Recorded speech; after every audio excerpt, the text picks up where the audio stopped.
برادر دی وقار امیر جماعت اسلامی محترم سراج الحق صاحب،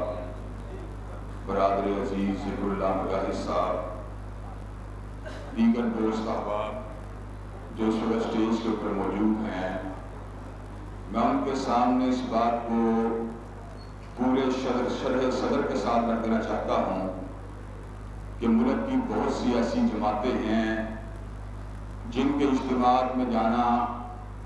نہ کبھی اس کی خواہش رہی اور نہ ہی کبھی ان کی دعوت کے اوپر لبیک کہا، لیکن ملک کی بعض جماعتیں ایسی ہیں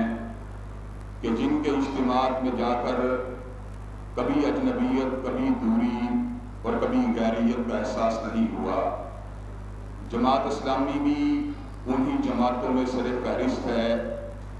کہ جن کے اجتماعات میں اللہ تبارک و تعالیٰ کے فضل و کرم سے میں اسی طرح کھڑے ہو کے گفتگو کرتا ہوں جس طرح لارنس روڈ کے ممبر کے اوپر کھڑے ہو کر اپنی معروضات اور اپنی گزارشات کو رکھتا ہوں۔ جماعت اسلامی، اس کے ساتھ ہمارے مشترکات اس قدر زیادہ ہیں کہ مجھے اپنے اختلافی نکات ان کے سامنے بالکل معدوم ہوتے ہوئے اور مندمل ہوتے ہوئے دکھائی دیتے ہیں۔ حضرات گرامی قدر سید ابو الاعلیٰ مودودی کے بابا شہید رحمۃ اللہ علیہ کے ساتھ بڑے ہی گہرے تعلقات تھے، جن کی داستانیں کئی مرتبہ حضرت علامہ شہید اپنی نجی مجالس کے اندر اور گھریلو زندگی کے اندر سنایا کرتے تھے، اور انہوں نے ایک مرتبہ مجھے یہ بات بھی بتلائی کہ سید ابو الاعلیٰ مودودی نے میرے بارے میں یہ بات کہہ رکھی تھی کہ ساندلائی ظہیر جس وقت بھی آئے، ملاقات کے لیے کوئی بھی وقت ہو، اس کو آنا اور اس کو خوش آمدید کہنا آپ کا معمول ہونا چاہیے۔ میں نے سید ابو الاعلیٰ مودودی کے دور کو نہیں دیکھا، لیکن میں نے میاں طفیل محمد کے دور سے کچھ نہ کچھ چیزوں کو دیکھنا شروع کیا۔ میاں طفیل محمد کے ساتھ مجھے ایک حج کے سفر کے اندر رابطہ علم اسلامی اس کے ایک اجتماع کے اندر بھی جانے کا موقع ملا، جس میں بطور مہمان ان کو بھی مدعو کیا گیا تھا اور مجھے بھی مدعو کیا گیا۔ ان کی شرافت کو دیکھ کر، ان کے وقار کو دیکھ کر یقیناً انسان متاثر ہوئے بغیر نہیں رہ سکتا تھا۔ بعد ازاں مجھے دو بڑے رہنماؤں کو بڑی قریب سے دیکھنے کا موقع ملا۔ حضرت قاضی حسین احمد رحمۃ اللہ علیہ، میرا ان سے تعلق بالکل اسی طرح تھا جس طرح کسی چچا کا اپنے بھتیجے کے ساتھ تعلق ہوا کرتا ہے۔ قاضی حسین احمد صاحب کے ساتھ بڑی ہی پیار، بڑی مجلسیں، بڑی ہی گرم جوش مجلسیں اٹینڈ ہوا کرتی تھیں، اور مجھ سے بالکل اسی طرح محبت کیا کرتے تھے جس طرح انسان اپنے بیٹے کے ساتھ محبت کرتا ہے۔ میں نے ان کے ساتھ علمی گفتگو بھی کی، سیاسی گفتگو بھی کی، ان کی بصیرت سے متاثر بھی ہوا اور اپنی معروضات کو ان کے سامنے بھی رکھتا رہا۔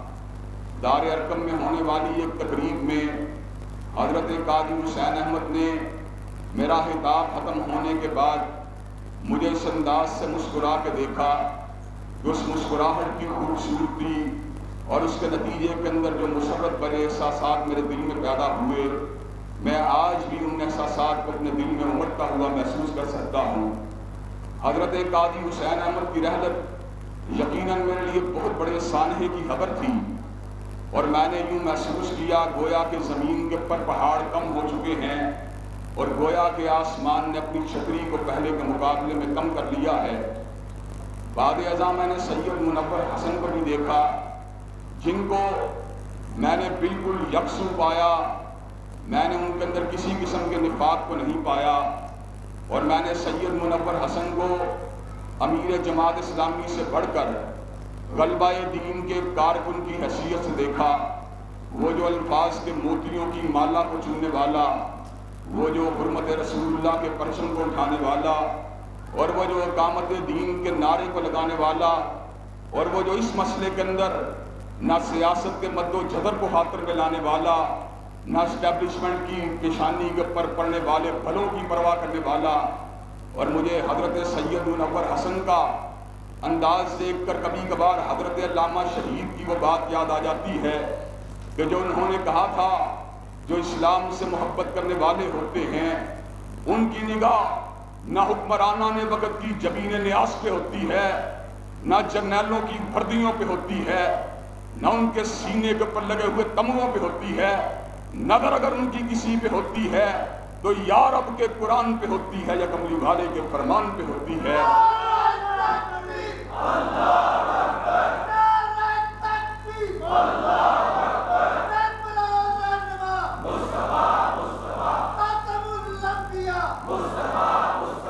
حضرات گرامی قدر،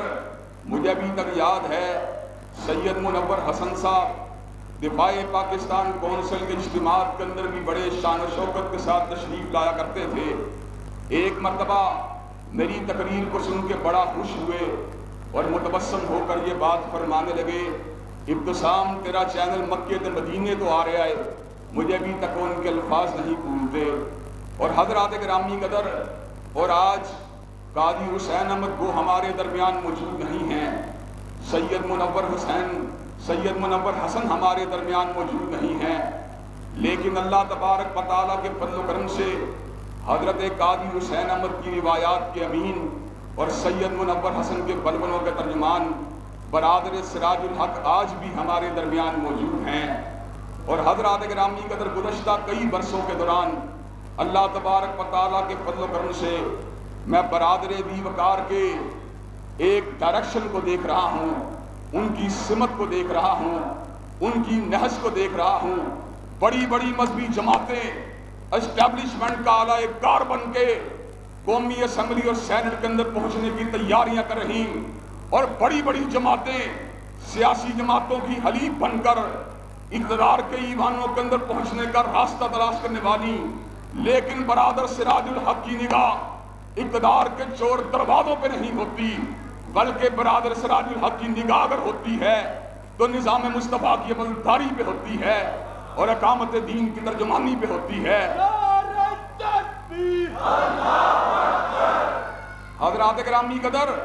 اور یہی وجہ ہے کہ اللہ تبارک و تعالیٰ کے فضل و کرم سے مجھ کو بالکل نو عمری ہی کے اندر اللہ تبارک و تعالیٰ نے شرف عطا کیا کہ مجھ کو منبر و محراب کا وارث بنا دیا۔ کچھ ماں کی دعائیں تھیں، کچھ باپ کی تمنائیں تھیں، دور یتیمی سے گزرنے کے باوجود بھی اور ماں کی مامت اور محبت سے محروم ہونے کے باوجود بھی اللہ تبارک و تعالیٰ نے حب رسول کو، خشیت الہی کو اپنے فضل و رحمت سے میرے دل میں داخل فرما دیا۔ حضرات گرامی قدر، میں آج بھی جب بھی کبھی غلبہ دین کی بات کرتا ہوں، اظہار دین کی بات کرتا ہوں، قیام دین کی بات کرتا ہوں اور نظام مصطفیٰ کی عملداری کی بات کرتا ہوں، تو ایسے عالم میں مجھے محسوس ہوتا ہے کہ دنیا کے اندر اگر میرے کندھے کے اوپر کسی کا دست شفقت مجھے تھپکی دے رہا ہے تو برادر سراج الحق کا مجھے ساتھ جو ہے مجھے تھپکی دے رہا ہے۔ حضرات گرامی قدر، گوئے کٹر اہل حدیث ہونے کے ناطے جنہیں کئی مرتبہ لوگ وہابی بھی کہہ دیتے ہیں، ہمارے یہاں پر پورے توکل کی بنیادیں تو اللہ کی ذات پہ ہوتی ہیں، لیکن حضرات گرامی قدر اس کے باوجود بھی دنیا میں رہتے ہوئے ہمارا یہ نصب العین ہوتا ہے، وَمَن يَتَوَلَّ اللَّهَ وَرَسُولَهُ وَالَّذِينَ آمَنُوا فَإِنَّ حِزْبَ اللَّهِ هُمُ الْغَالِبُونَ۔ اللہ کے فضل و کرم سے آج میں جماعت اسلامی کے مائی دین کی موجودگی میں اس آڈیٹوریم میں اس بات کا اعلان کرنے کے لیے آیا ہوں کہ برادر سراج الحق آپ کو جب بھی کبھی توحید کی عملداری کے لیے، نظام مصطفیٰ کے قیام کے لیے، سودی نظام کے خاتمے کے لیے، فحاشی کو مٹانے کے لیے اور اس ملک کے اندر سامراجیت کو منہ کے بل گرانے کے لیے اور اس ملک کے اندر سیاسی جماعتوں کے شکنجے سے ملک کو نکالنے کے لیے جب بھی کبھی تعاون کی ضرورت ہوگی، انشاءاللہ احسان الہی ظہیر کا یہ کمزور بیٹا ابتسام الہی ظہیر آپ کی کال کے اوپر دیوانہ وار لبیک کہتا ہوا آئے گا۔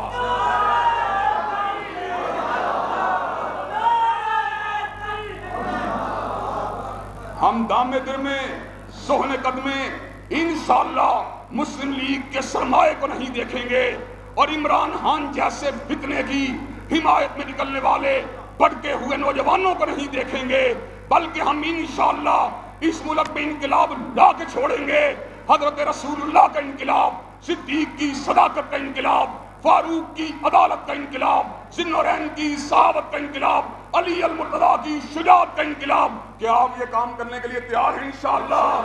انشاءاللہ. شب گریزاں ہو گیا ہر جلوہ خورشید سے، اور یہ چمن معمور ہوگا نغمہ توحید سے. وآخر دعوانا الحمدللہ.